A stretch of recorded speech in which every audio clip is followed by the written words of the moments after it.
Саламатсыздар ма балалар? Бүгінгі сабағымыз бізде дүниежүзі тарихында. Сабағымызды бастамас бұрын 1-3-ке санап топқа бөлініп ала қояйық. Телеарадан бастап 3-ке дейін санай қояйық. 1-3 деп бетімен санай қояйық.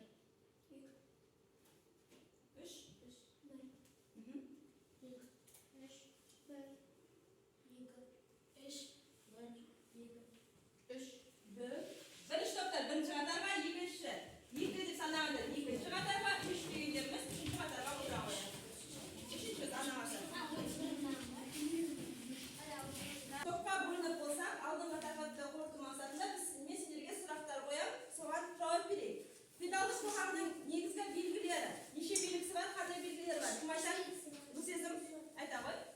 Біріншісі жердің негізгі байлық көзіне айналуы, екіншісі натуралды шаруашылық, үшіншісі сатыға бөлінуі. Феодалдық сатыға бөлінуі. Дұрыс айтасыз. Енді феодалдық сатылар туралы кім айтып бере алады? Феодалдық саты қалай бөлінді? Бірінші олар шаруалар, сатыға кірмеді. Екінші олар үшінші балалар. Бірінші басынан бастап айтамыз ғой. Бірінші сатыда кім тұрды бізде? Король тұрды. Одан кейін кім тұрды? Сезім? Герцогтар мен графтар. Жақсы. Қайсар одан кейін кімдер тұр? Барондар мен виконттар. Жақсы. Содан кейін рыцарьлар. Дұрыс айтасың, Естай. Енді сатыға кімдер кірмеді арсен? Кімдер сатыға кірмеді?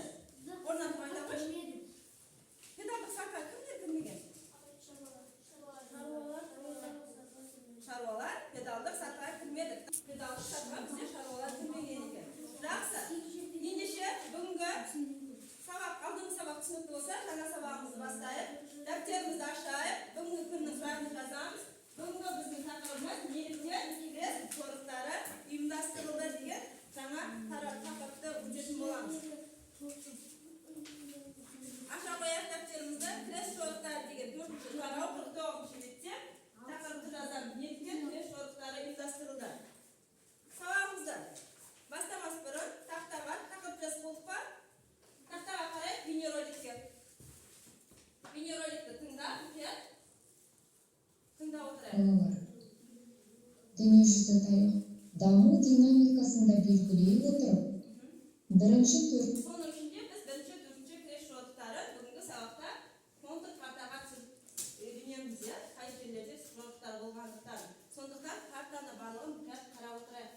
Мүше жорықтар мысалында крест жорықтар крестшілер католик шіркеуі ұйымдастырған жорықтарға қатысқан батыс европалық рыцарьлар мен шаруалар. Крест жорықтары иудей, христиан және мұсылман діндерін ұстанатын адамдар үшін қадір тұтылатын қасиетті жердегі Иерусалимді бақылау үшін болған соғыстар. Бұл соғыстар 1096-1272 жылдар аралығында өтті. Түріктер христиан қажыларының Иерусалимге келуіне тыйым салғанда, Рим папасы 1096 жылы бірінші крест жорығын ұйымдастырды. Оған Батыс Европа корольдерінен бастап феодалдық дворяндар, Рим папасы, католик дінбасылары, рыцарьлар, шаруалар, қолөнершілер мен қала кедейлеріне дейін барлығы қатысты. Крест жорығына қатысушылар крестшілер деп аталды. Бұл атау ислам дінінің өрлеп, христиан дінінің дағдарысқа ұшырау кезеңі болды. Келесі 200 жылдықта батыстағы өмірдің барлық саласына Рим папасының жоғарғы билігі орнады. Міне, бізде крест жорықтары деп жаңа видеоны қарап шықтық та, Айшыр, тыңшы тұра. Енді бізде крест жорықтарының 8 крест жорығы болған екен. Міне, бірінші крест жорығы 1996-та 1999 жылға дейінгі аралықты қамтыған. Екінші крест жорығы 1147-де 1149 жылға дейін. Үшінші крест жорығы 1189-дан 1192 жылға дейін.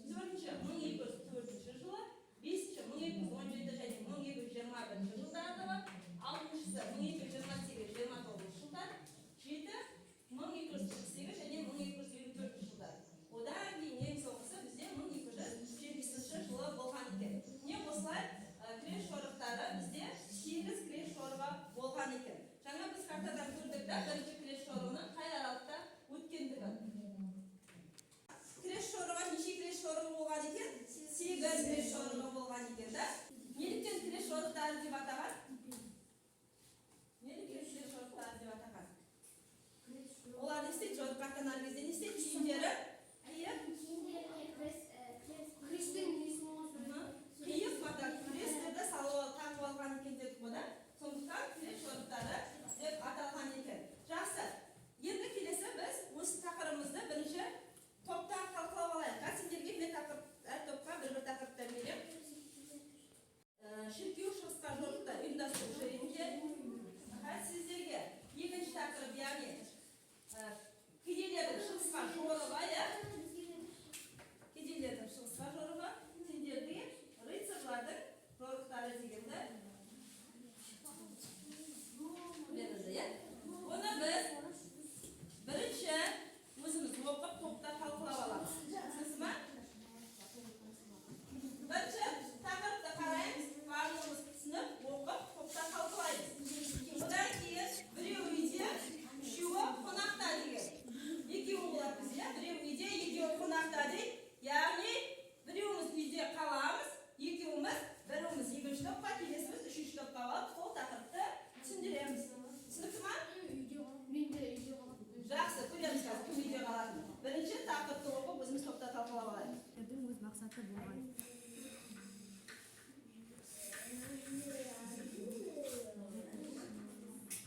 Шығысқа жорық арқылы ол батырлыққа Еуропадағы саяси билікті өз қолына алғысы келді.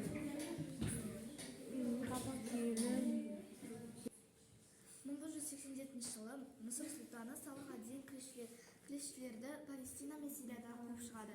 Оларды қайтарып алу үшін Иерусалим тағы да мұсылмандар қол астына қалды. Оларды қайтарып алу үшін Германия, Англия, Франция корольдері 1989-1992 жылдары үшінші күрес жорығын жасады. Ол жорықтан нәтижесіз қалды. Күресшілер тек теңіз жағалауындағы жерде ғана иемденді. Иерусалим мұсылмандардың қолында қалды. Талқылап болсақ, ендеше енді біреуіміз үйде қаламыз, екеуіміз қонаққа барамыз.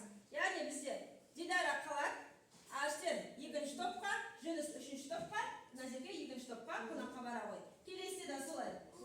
Абдидар қалсын, Гүлсезім бірінші топқа, Гистай үшінші топқа бара ғой. Сіздерде Сезім қалсын, Інкәл бірінші топқа бара ғой, Абдырахман мен Қайсар үшінші топқа бара ғой. Болды қой. Жақсы, көршілерімізбен келіп болсақ, енді әрқайсымыз өзіміздің тақырыбымызды түсіндіріп, сол топта талқылаймыз енді. 1996 жылдың көктемінде Франция мен Германияның ондаған кедей шаруалары тәу етуге жорыққа аттанды. Олар жолда бара жатқанда варондар гректердің жерлерін көріп, сол жаққа қарай барды. Ол жақта олар солардың халықтарының азық-түліктерін ұрлап, оларды қарсы шыққандарды өлтіріп, зорлық жасады. Және де 1987 жылы Мысыр сұлтаны Салах ад-Дин кресшілерді Палестина мен Сириядан қуып шығады. Оларды Иерусалим қайтадан мұсылмандар қол астында қалады. Оларды қайтарып алу үшін Германия, Англия, Франция корольдері 1989-1992 жылдары үшінші күрес жорығын ашады. Бірақ ол жорықтан нәтижесіз қалады. Христиандар теңіз жағалауындағы жерді ғана иемденеді.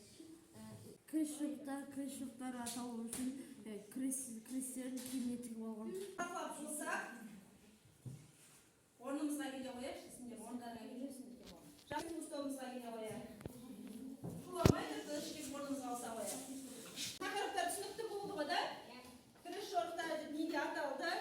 Және де бізде қандай тақырыптар айтылды?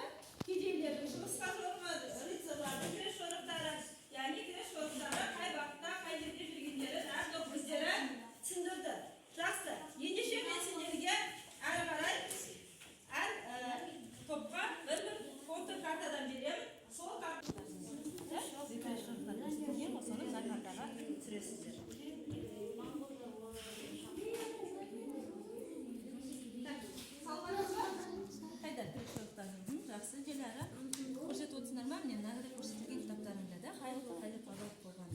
сол бойынша картаға санау қойылды.